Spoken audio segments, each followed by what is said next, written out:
அத்தியாயம் 3. அறைக்குள் சென்ற ஆதிலா கண்டது வெறும் கட்டிலைத்தான். பிளாஸ்கை எங்கே வைப்பதென்று பார்த்தவள் அங்கே பக்கத்தில் சேர் வைத்து அதில் பழங்கள் அதோடு சில இனிப்புகளும் ஒரு தாம்பாளத்தில் இருப்பதை பார்த்தவள் அதன் பக்கத்திலே அதை வைத்துவிட்டு கட்டிலில் அமர்ந்து பார்த்திருக்க புது மாப்பிள்ளை வருவது போல் தெரியவில்லை. மீண்டும் வெளியில் சென்று பார்க்க அறைக்கு வெளியே இருந்த இடத்தில் ஒரு உருவம் நிற்பதும் அங்கே சிறு தீப்பொறி தெரிவதும் போலவும் இருந்தது. சிறு நொடி எடுத்தது அவளுக்கு அங்கே நடப்பது புரிய. அவன் அருகில் சென்றவள், டீ கொக்கு, சிகரெட் பிடிக்கிற நீ என்றவள் மெதுவாய் கேட்டாலும் அழுத்தமாய் கேட்டால் அதை சிறிதும் எதிர்பார்க்காதவன் சிகரெட்டை மாடிக்கட்டையில் அணைத்துவிட்டு அவளை பார்த்தான். ஆதி கைகளை கட்டிக்கொண்டு மாடி சுவற்றில் சாய்ந்தபடி அவனையே பார்க்க சொக்கனுக்கு ஒரு மாதிரி ஆகி போனது. அவள் தன்னையே பார்ப்பதை உணர்ந்தவன், இதற்கு இப்போ பதில் சொல்லணும் என்பதே அவனுக்கு பிடிக்கவில்லை. அவளும் அதற்கு மேல் ஒன்றும் கேட்கவில்லை. அவனையே பார்த்தபடி இருந்தாள். அந்த மிதமான வெளிச்சத்தில் அப்போதுதான் அவளை கவனமாக உற்று நோக்கினான். காலையில் தான் கட்டிய புது மஞ்சள் கயிறு ஒளி வீசியது. கூந்தலில் மல்லிப்பூ மனம் வீசியது. பெரிதாய் நகை அலங்காரம் இல்லை. இரட்டை வட சங்கிலி ஒன்று, அதனோடு அவள் எப்பொழுதும் அணிந்திருக்கும் தங்கத்தில் டாலர் வைத்த செயின், நெற்றி வகுட்டில் சிறிதாய் குங்குமம், காதில் சிறிதான குடை ஜிமிக்கி, வலது கையில் ரோலெக்ஸ் வாட்ச் சில்வர் கலரில், அதன் நேரிடையில் தங்க நிற கோடு, இடது கையில் 2 தங்க வளையல், அதனோடு சில கண்ணாடி வளைகளும் இருந்தது. வலது கை ஆட்காட்டி விரலில் ஒரு மோதிரம், வளையம் போல, பார்க்க சில்வர் போல தெரிந்தாலும் அதன் பளிச்சு சொன்னது அது பிளாட்டினம் என்று. இடது கை மோதிர விரலில் தங்க மோதிரம். அப்படியே அவளை உள்வாங்கிக் கொண்டிருந்தான். அந்த மிதமான வெளிச்சத்தில் புடவை கலர் சரியாக தெரியவில்லை. உணவு அருந்தும் போது பார்த்ததை வைத்து அது பாசிப்பச்சை கலர் போல என்று நினைத்து கொண்டான். காலில் மெலிதான அவன் அணிவித்த மெட்டி, காலில் கொலுசு இருக்கா, காலையில கவனிக்கலையே அவ காலில் விழும்போது என்று நினைத்தவன், அழகிடினி, இல்ல பேரழகிடினி என்று சொல்லத்தான் நினைத்தான். ஆனால் ஏனோ சொல்ல முடியவில்லை. அவளை பார்த்தபடி இருந்தான். தேவார சந்தம் கொண்டு தினம் பாடும் தென்றல் ஒன்று பூவாரம் சூடிக்கொண்டு தலைவாசல் வந்ததின்று. தென்பாண்டி மன்னன் என்று திருமேனி வண்ணம் கண்டு மடியேறி வாழும் பெண்மை படியேறி வந்ததின்று. இளநீரும் பாலும் தேனும் இதழோரம் வாங்க வேண்டும். கொடுத்தாலும் காதல் தாபம் குறையாமல் ஏங்க வேண்டும். கடல் போன்ற ஆசையில் மடல் வாழை மேனிதானாடு.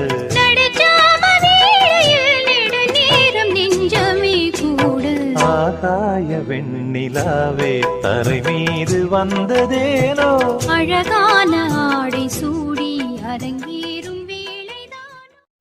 அதுவரை அவனையே பார்த்தவள், என்ன முடிஞ்சதா என்று கேட்க ஏதோ கனவிலிருந்து விழித்தவன் போல, என்ன சொன்ன என்று கேட்டான். என்னையே ஸ்கேன் பண்ணிட்டு இருந்தையே, முடிஞ்சுதான் கேட்டேன் என்றவள் புன்னகையோடு கேட்க அவனும் இலகுவாய் சொன்னான், இன்னும் ஸ்டார்ட் பண்ணவே இல்லையே. அப்படியா, அப்போ இவ்வளோ நேரம் சார் என்ன பண்ணீங்களா என்று புருவத்தை உயர்த்த, நானும் பொண்ணை சரியா பார்க்கலையே, அதான் லைட்டா பார்த்தேன் என்றவன் நெருங்கி சென்று அவளது வலது கையை பிடித்தான். அவன் பிடித்ததும் ஒரு புது உணர்வுதான். ஆனால் விலகி எல்லாம் செல்லவில்லை. தனது கையை அவனிடம் கொடுத்துவிட்டு நின்றாள். இந்த ரிங்ல ஏதோ எழுதியிருக்கு, என்னன்னு தெரியல, அதான் பார்க்குறேன் என்று அவனே காரணம் சொல்ல இப்போவும் புன்னகைதான் அவளிடம். ASA என்று உச்சரித்தான். அபர்ணா, சிவ்ராம், ஆதிலா என்று அவன் கேட்காததுக்கும் இவளே பதில் கூறினாள். என்றவன் அவள் விரலுக்கு சொடக்கெடுத்து விட்டான். பேச நிறைய இருக்கு, ஆனா என்ன பேசணும்னு தான் இருவருக்குமே தெரியவில்லை. ஆதிலாதான் பேசினாள். தூங்கலாமா, டயர்டா இருக்கு என்றவள் அவனையே பார்க்க அவன் ஒன்றும் சொல்லவில்லை. அடுத்த கையை பிடித்து சொடக்கெடுக்க தொடங்கினான். உனக்கு கிட்ட பேச தயக்கமா இல்லையா? எனக்கு கூட நீதான் பொண்ணுன்னு 2 நாள் முன்ன கூட தெரியும். ஆனா உனக்கு நேத்து தானே தெரியும். அதுலேயும் காலையில் மண்டபத்தில் தான் என்னை பார்த்த.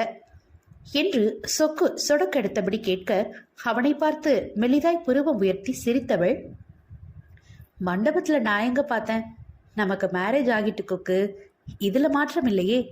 ஸோ எனக்கு ஒன்றும் தெரியலையே, இதுக்கே பயப்படணும் தயங்கணும். யூ ஆர் மை ஹஸ்பண்ட், அது எனக்கு புரியுது. ஸோ நான் நார்மலாக இருக்கேன், அவ்வளோதான் என்றவள், உள்ள போலாமா என்று கேட்க இப்போதும் ஒன்றும் கூறாமல் அவள் தோளில் கைகளை சுற்றி அழைத்து சென்றான். கட்டிலில் அமர்ந்தவள் படுத்து விட்டாள். கணவன் சட்டையை கழட்டி விட்டு வருவதை உணர்ந்தவள், கொக்கு போய் பிரஷ் பண்ணிட்டு வா என்று கூற அவளை பார்த்தவன் சிரித்து விட்டான். தூக்கம் வருதுன்னு சொன்ன என்றவன் நமட்டு சிரிப்பு சிரிக்க ஆதிக்கும் சிரிப்பு தான். தூங்க தான் போறேன், நீயும் என் பக்கத்துல தானே தூங்குவ, ஸோ பிரஷ் பண்ணிட்டு வா, எனக்கு ஸ்மெல் பிடிக்கல என்றவள் அழுத்தமாய் சொல்ல உடனே வாஷ்ரூம் சென்று விட்டான். அவன் பல் துலக்கி வரும் நேரம் ஆதிலா உறங்கி இருந்தாள். அவளை கண்டு புன்னகைத்தவன் விளக்கை அணைத்துவிட்டு படுத்தான். அவன் படுத்து இடது கையை தலைக்கு வைத்து ஏதேதோ சிந்தனையில் இருந்தவன் பக்கத்தில் இருக்கும் மனைவியை பார்த்தான். இருட்டில் முகம் தெரியவில்லை. மீண்டும் எழுந்து இரவு விளக்கை ஒளிர விட்டவன் அவளையே பார்த்தபடி இருந்தான். இந்த திருமணத்தில் அவன் அவளிடம் எதிர்பார்த்தது தன்னிடம் காட்டப்போகும் பாராமுகத்தை தான். எந்த ஒரு பெண்ணும் திடீர் திருமணத்தை ஏற்கவே மாட்டாள். அவளை சமாதானம் செய்து நம் வாழ்க்கை என்ன ஆகுமோ என்று பலவாறு சிக்கி தவித்தவனுக்கு அவளோ உனக்கு அந்த கவலை தேவையே இல்லை என்பதை உணர்த்தி ஏதோ இருவரும் காதல் மனம் செய்தவர்கள் போன்ற அவளது செயல்கள் அவனுக்கு அத்தனை பிடித்தது. அந்த இரவு விளக்கில் அவளது அழகு ஏதோ பேரழகு பெட்டகம் போல அவனுக்கு தோன்றியது. அந்த வளவளப்பான கண்ணுகளை தொட்டு தடவ வேண்டும் போல இருக்க லேசாய் வருடினான். அவன் வருடலில் விழித்தவள், பிரஷ் பண்ணிட்டீங்களா என்று அரை உறக்கத்தில் கேட்க, பண்ணிட்டேன் என்றவன் அவள் கன்னத்தில் முத்தமிட முழுதும் விழித்து கொண்டாள் ஆதிலா. அவளை நெருங்கி படுத்தவன் அவள் கன்னங்களை வருடி கொடுத்தபடி இருக்க மொத்த தூக்கமும் பறந்து விட்டது. பேசும்போது சாதாரணமாய் இருந்தாலும் தொடும்போது உடல் சிலிர்ப்பையும் நடுக்கத்தையும் தடுக்க முடியவில்லை. வெரி டயர்ட் லிங்கம், இன்னிக்கே வேணுமா என்றவள் அவனையே பார்க்க நிச்சயமாய் அவன் எதிர்பார்க்கவில்லை அவள் இப்படி கேட்பாள் என்று. அவனுக்கு அதுபோல் ஆசையும் இப்போது இல்லை.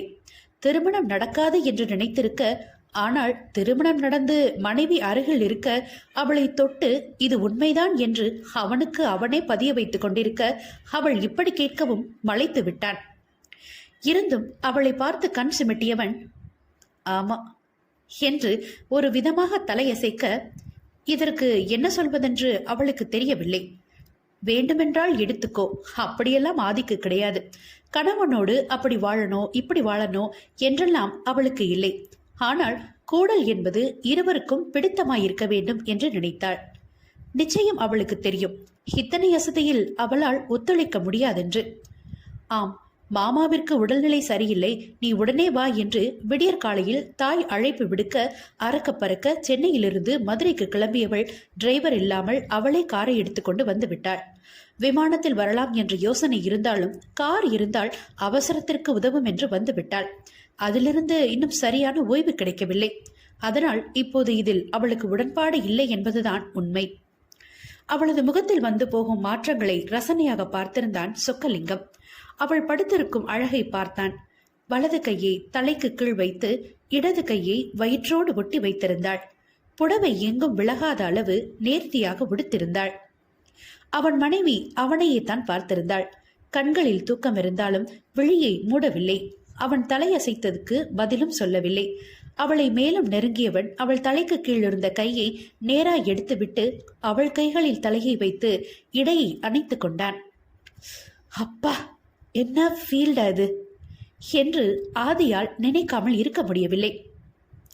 அவன் மூச்சு காற்று அத்தனை நெருக்கத்தில் அவளை இம்சை செய்வது நிஜம்தான். ஆனால் அவனை விலக்க முயலக்கூட இல்லை.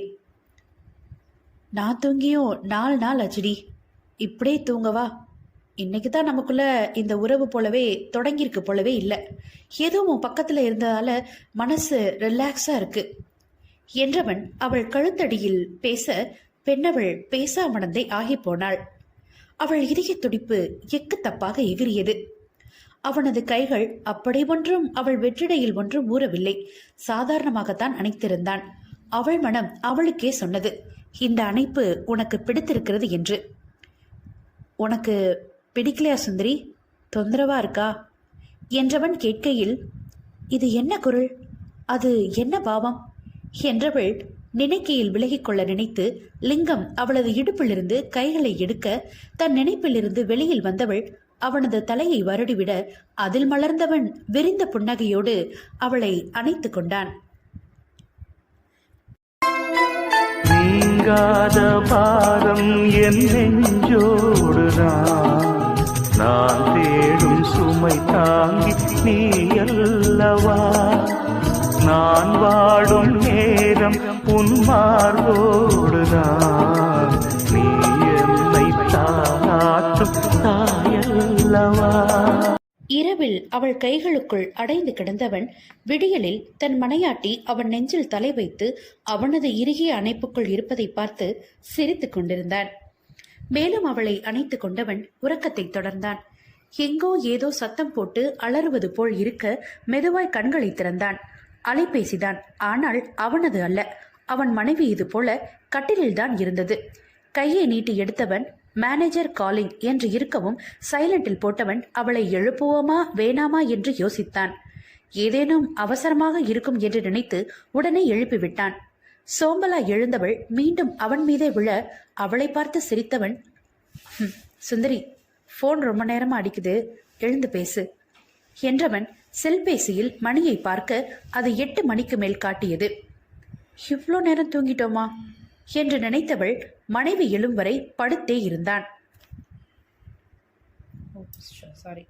இவ்வளோ நேரம் தூங்கிட்டோமா என்று நினைத்தவன் மனைவி எழும் வரை படுத்தே இருந்தான்.